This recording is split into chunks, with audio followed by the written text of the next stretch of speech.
Hello and good morning. This really doesn't really apply that much to lock sport. It's more like good to know about getting into locks and stuff type thing. Here's an example of them. These little master locks, they can be tiny little keyway, pretty easy to, you can probably break through it with a nail file. But if you know where the bypass is on this lock, it's pretty easy to open. You have one tool and Pam, you go in there. I couldn't really describe what was going on a lot of times with bypassing a lock. If somebody wanted to know what was happening, you get into a strange world of feel and stuff in here. I mean, you're putting your pick pretty much where it doesn't belong, or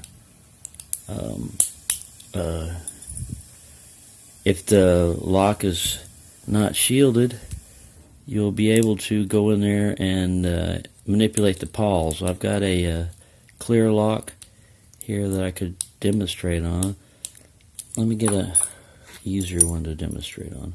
Here's this big Brinks. It's pretty easy to rake open, but let's say, for example, the bitting was something bizarre for you and you couldn't rake it open. You only had this pick here. Bam. It's not really a pick. It's kind of like a knife tool.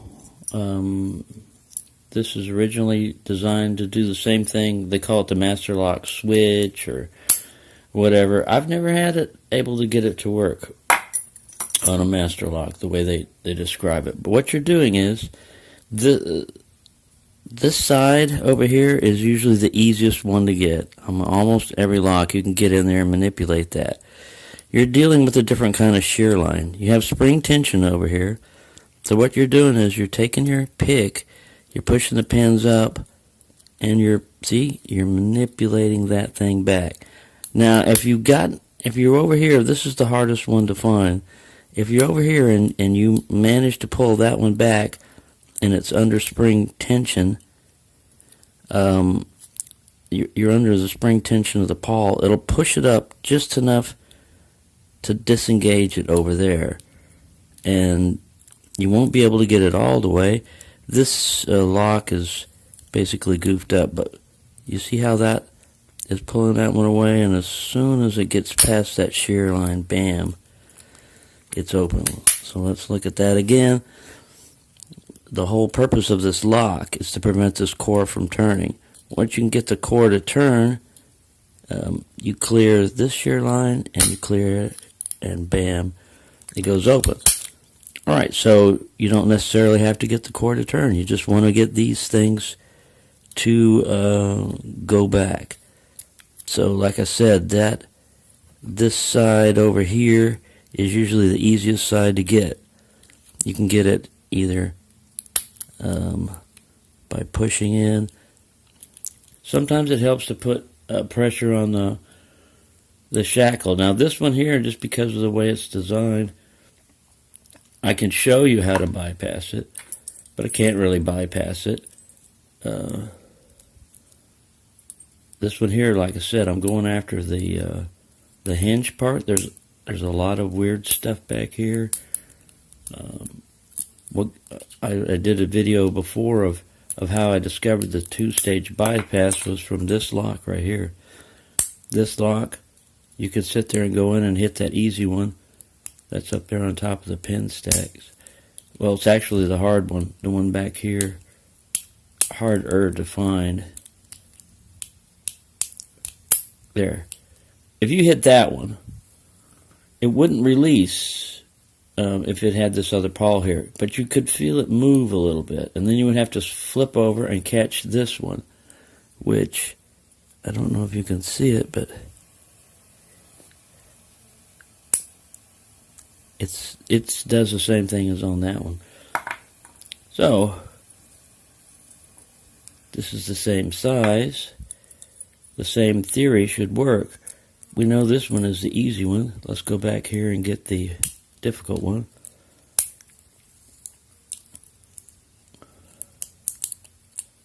Like I said, you don't want to force a lot of things. You got a pretty thin tip on this If it was a knife tool, you'd also have a thin tip. Bam. See? It'll work on those. It'll work on the Master Lock series over here. Surprisingly enough, the difficult to open Ace, they apparently are shielded. So not only can I not pick these things open or clomb them open, they're also not bypassable as far as I can tell. I can't even shim the stupid hasp and get past them. Which is kind of good in a way, you know what I mean? If you are opening every lock that you buy and then you find some that you can't open, those are the ones you would put on your stuff if you wanted to protect it against people like yourself. But people like yourself wouldn't be going and breaking into other people's things, so I'm just trying to manipulate this one on both sides as possible. It's not the easiest thing in the world to find. That back one, or even get to it, because it's designed that when it turns like this, it's pulling that side and the other side. So let's demonstrate on, oh, this is another big Brinks here. But again, I'm going on the back side. I felt that shackle move. Now I know I've hit that one. So I should just be able to go over here and get the easy one and pull it down and bam. See? That's how fast you can get into one. If you're just, you know, like, to me, if I lost the keys to this, but this is also, you can also use a comb pick on these 150s and 140s.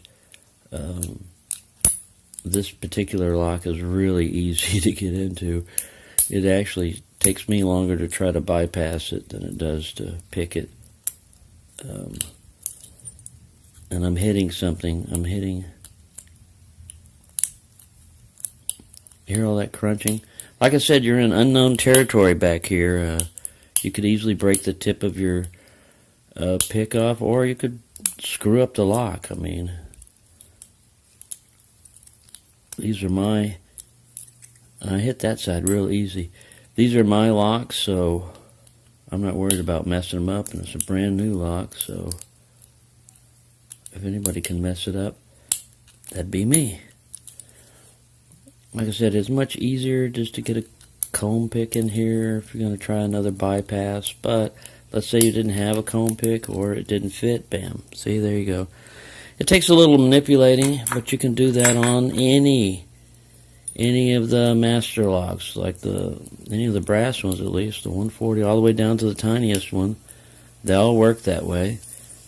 You know, the advantage is you only have one tool you're carrying with you, and if you know what you're doing, that one tool will get you into the majority of the... Now see, it pulled that side up. Now all I got to do is get this side back here.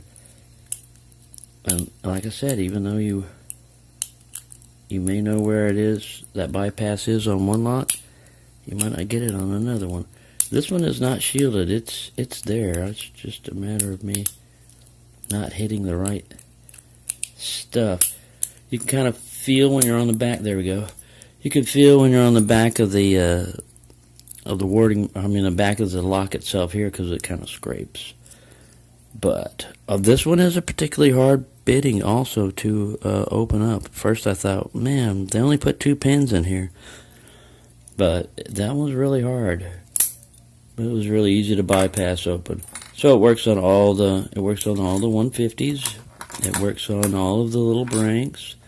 I haven't tried it on this guy because this is a master lock. Like I said, this tool was originally designed to jam in one way, and the other one is like almost identical tool like it.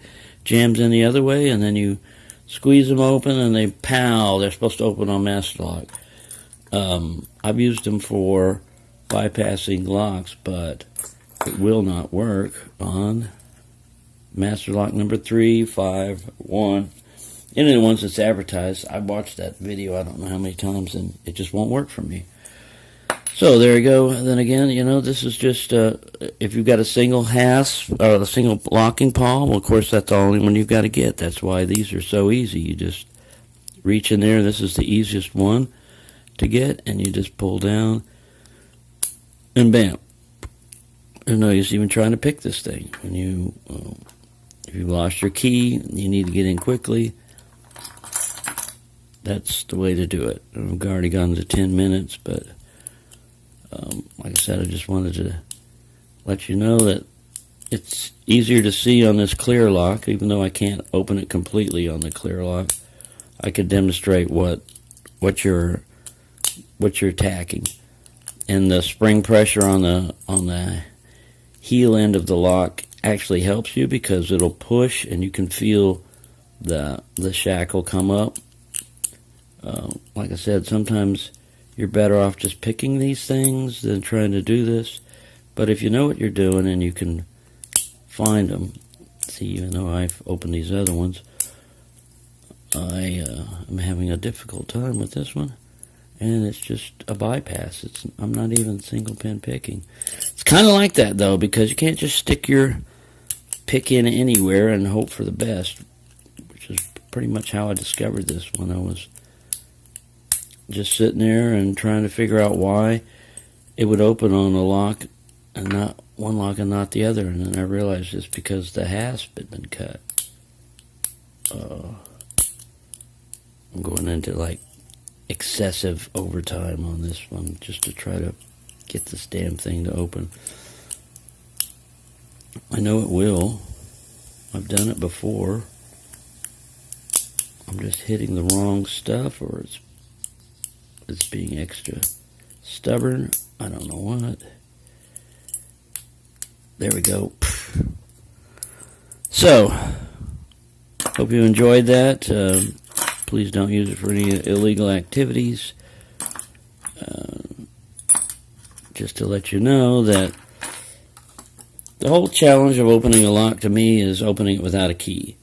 If I know a fast method like this, and I need to get into my locks pretty quickly, then I'm not going to single pin pick it. I'm just going to go in and bypass it.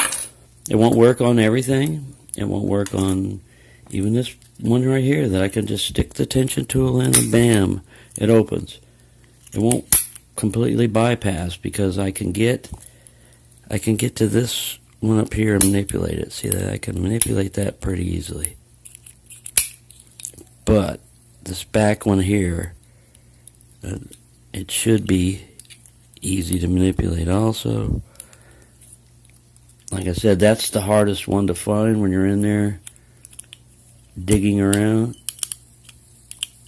See, I actually hit on part of it digging back. Anyway, we're at 13 minutes. It's going to take 250,000 years for this to upload. So there you go. Just an update on bypassing locks. Since we're taking forever and a day, let me just show you. It'll even work on a lock that has been painted. You know, I mean, there's no way you're going to be able to single pin pick this puppy. No way. I mean, it's just there's paint and stuff in your way, and you wouldn't be able to get this lock open unless you put it in a vat of acid or something. It has one in here too, but there we go. See?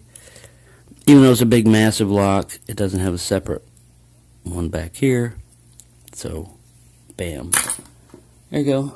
Hope you enjoyed that. And there you go. Knowledge is power. Don't let your knowledge have the power to put you in jail.